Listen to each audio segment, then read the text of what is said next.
Hello and welcome to the NewsX Sunday Guardian Roundtable.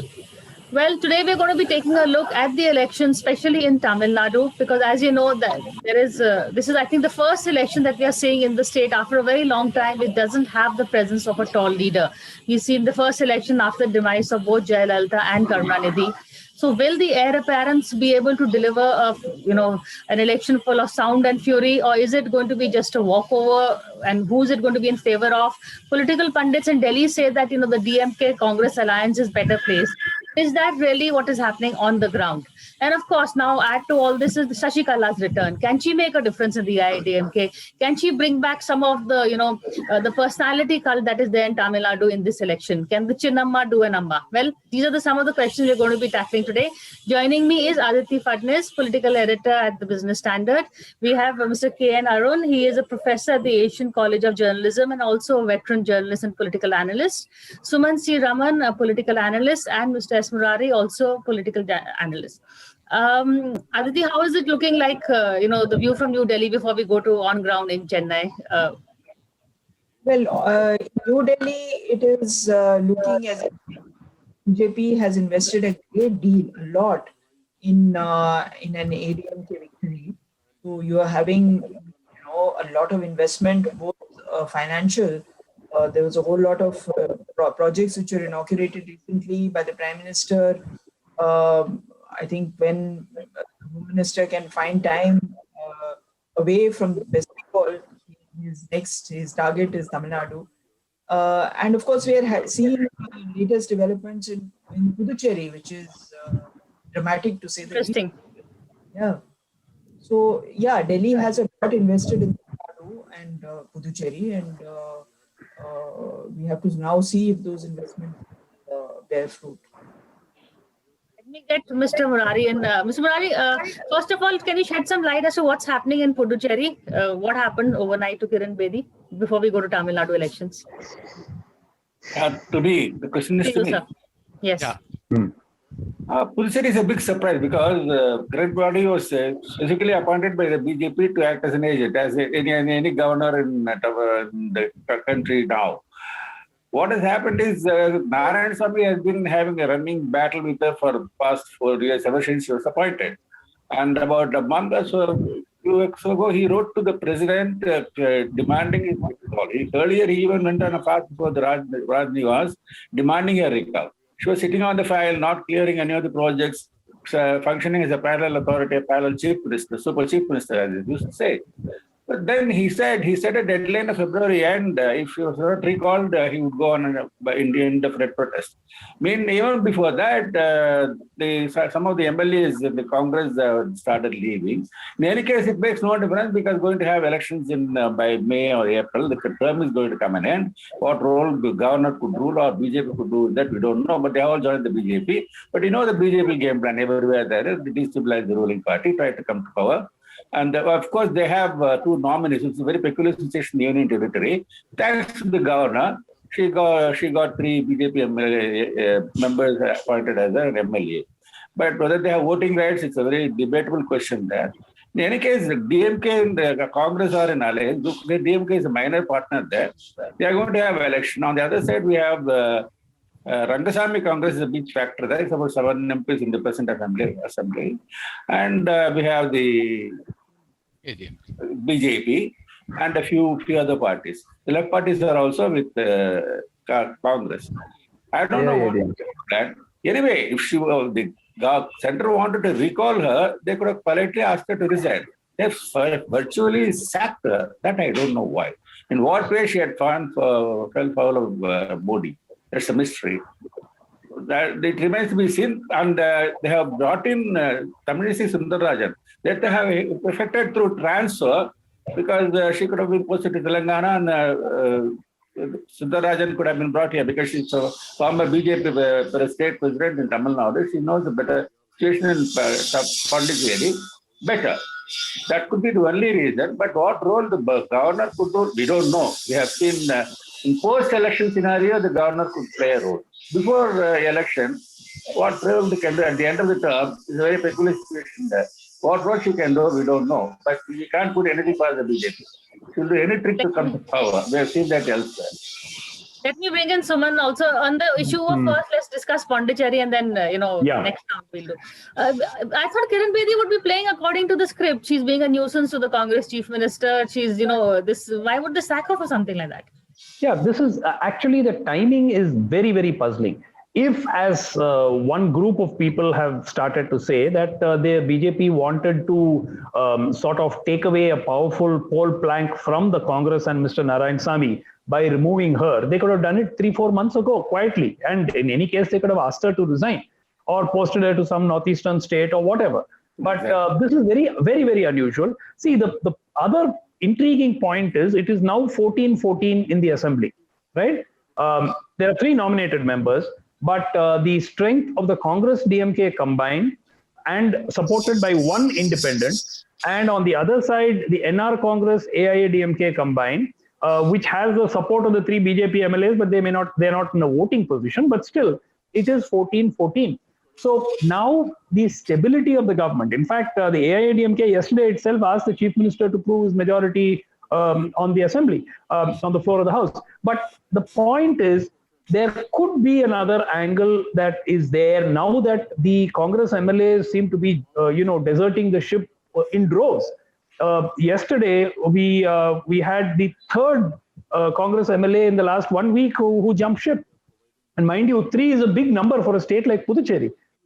So what is happening is clearly they have succeeded in destabilizing Mr. Narayanasamy. That government is now either it does not have a majority or it just about has is hanging on for dear life. Do they want to go into an election with the Union Territory under president's rule? Is something that may be one possibility.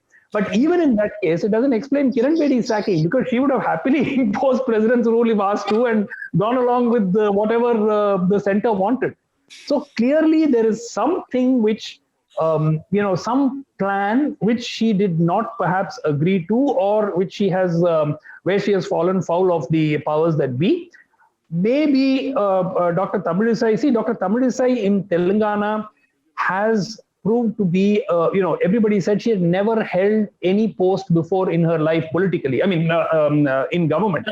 Politically, she was the head of the state BJP in Tamil Nadu, but other than that, she's held nothing. And, she has turned out to be a very astute performer in Telangana, winning hearts and minds of the people, at the same time exerting the needed pressure on KCR. So she, at a function about 2 weeks ago, where I had the opportunity to meet her, she actually said this. She said, I am neither a governor who is very close to the chief minister, nor a governor who is very anti the chief minister. So I think that the BJP has some plan. Maybe over the next week, 10 days, we may come to see what that plan is.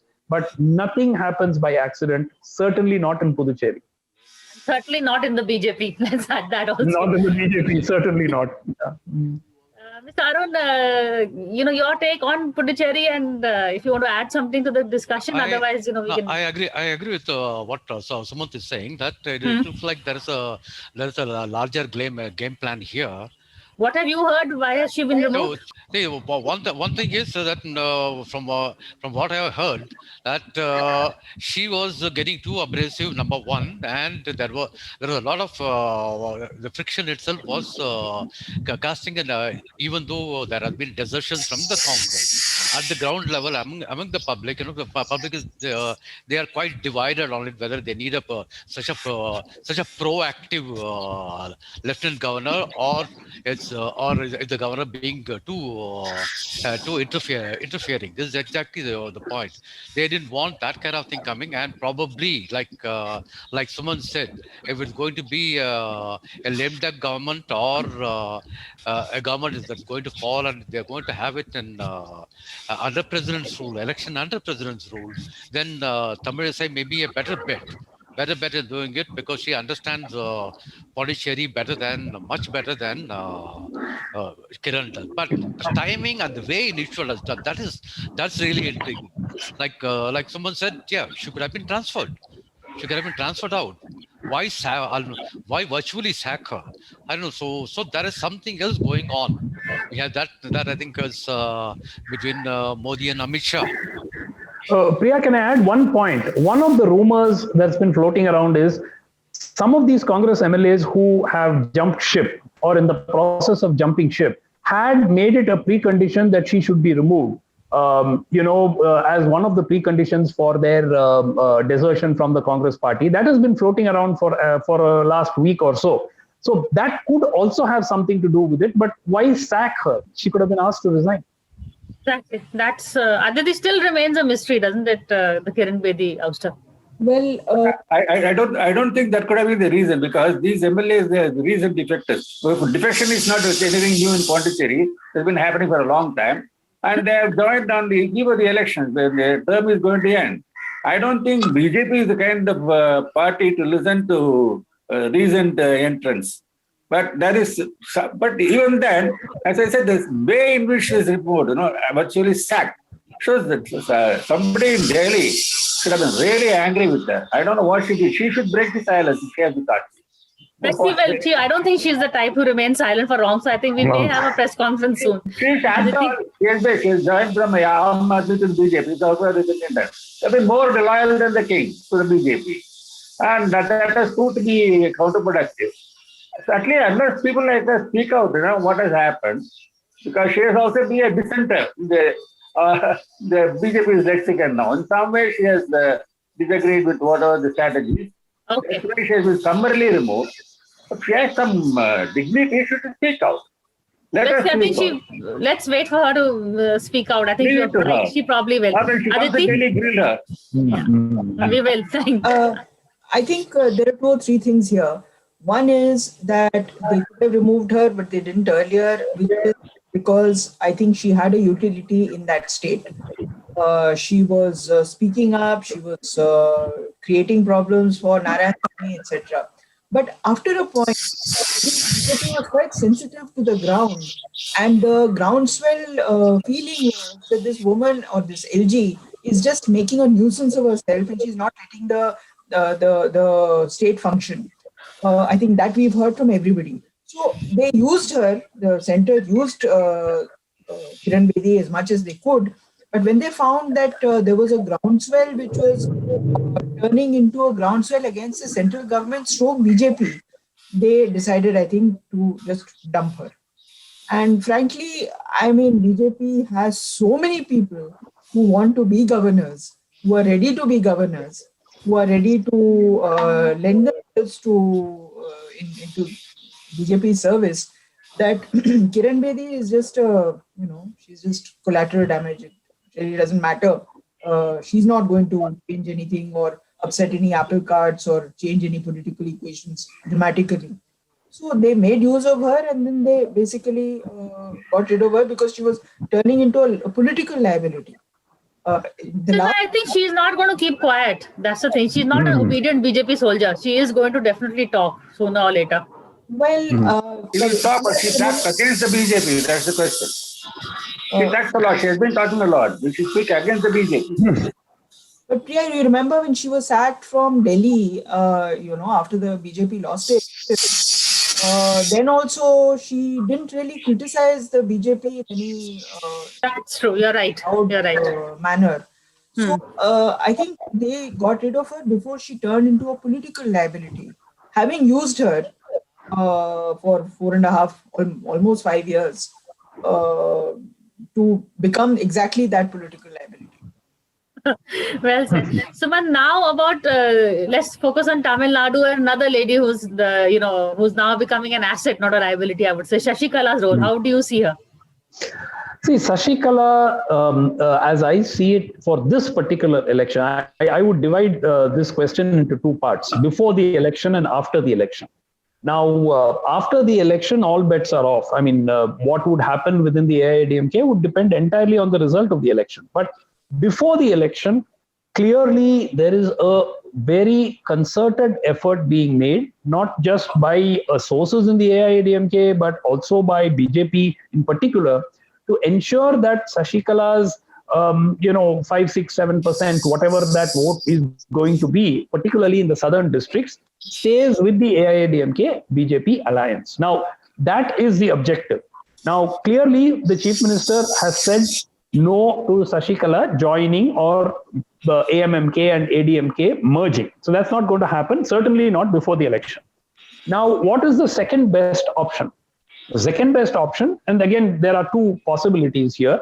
One is the AMMK stays away from the elections, offers support to the AIADMK on the some kind of assurance that post-poll there would be some kind of a deal which would be made.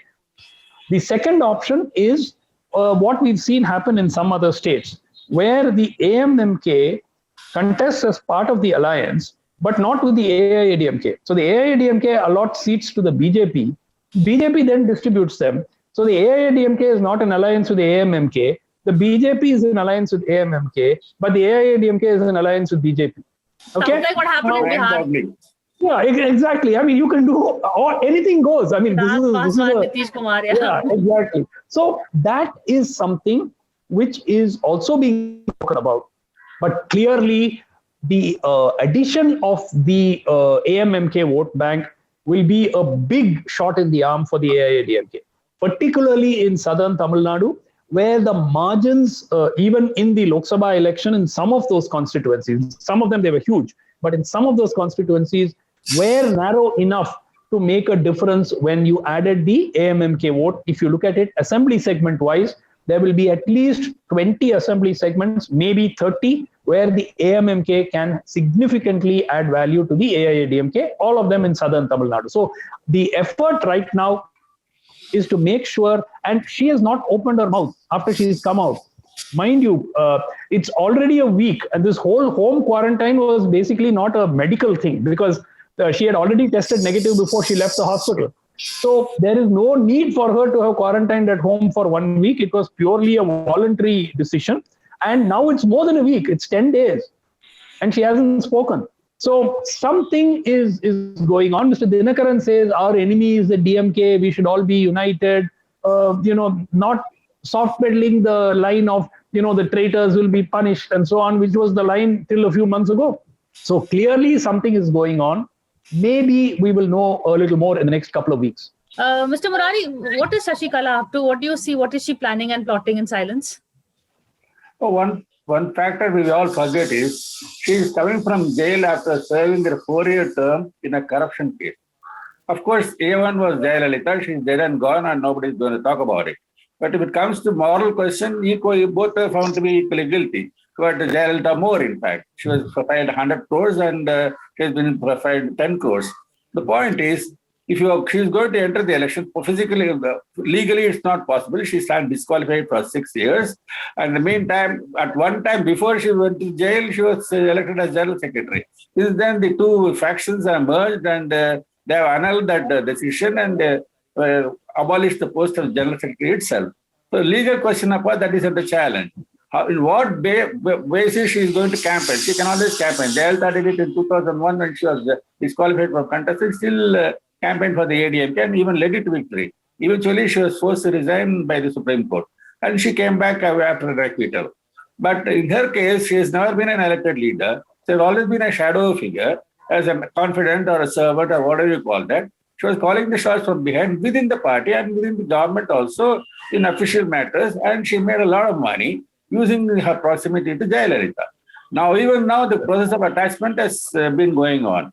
And the Edappadi, who was picked by her as a puppet to keep the seat warm for Dinakaran and eventually for her, now he has turned against her because obviously the whole post-Jayalalitha moves are orchestrated by Modi, for good or for bad. I think in this case it was good because all said and done, she's a mafia or the Manapuri gang, as we call that.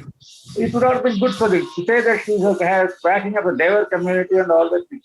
It's not going to wash. When the general public are going to vote, for voters are there. If she's concerned is public to particular segment, that's not going to matter. Most question is it will benefit only the DMK because they trade corruption charges against each other. DMK will only cash in on that. As far as vote share is concerned, I think overrated because all the 18 MLAs who went to them were disqualified have all gone back to the DMK or to the ADMK or to the DMK. And she has never campaigned in public. And what is going to say? She has been victimized by Modi. She dare not say that. She can't even call it victimless. After all, she was convicted, found by the Supreme Court, has gone to jail, has come back. What will the common Let me people bring think? in Mr. Arun also on this. So Arun, how do you see it? Will it be, it's going to help the DMK all this, or you don't think so? Yeah, I personally feel that all this talk of the AMK having a vote share is overrated. Okay. Overrated because I don't think that kind of that's 6 to 7% that people keep talking about can really happen. So let's take one thing into consideration. Where is the Tewar? This her hold is among the Tewar community, and where is the Tewar community strong in the southern districts. Now, what has happened now? The most recent development is bringing together 7 subsects of scheduled caste under one umbrella of one umbrella. That's the Devendra Kula Vellalar. Devendra Kula Vellalar is a very strong SC community in the southern districts, which has invariably been at loggerheads with the Tewar community. Now, what is happening is that, and the Devendra Kula Vellalar leader, Dr. Krishnasamy, and his political party, Pudhiya Tamazhagam, have been traditionally with ADMK. They have gone with ADMK in the last few elections. So you have a situation where the Dalit votes are being consolidated there. So that will to a great extent Help the DMK. counter the so-called the Tewar vote bank of Okay. vote bank of Got it. Shashikala. Suman wants to come in. Yeah. Yeah, just one point. The reason I spoke about that vote bank is their vote bank is a concentrated vote bank, right?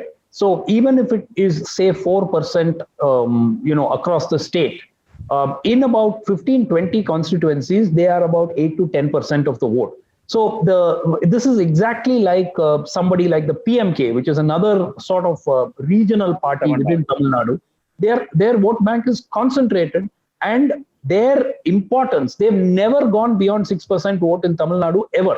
They typically they get around 5%, 5.5%, 6%.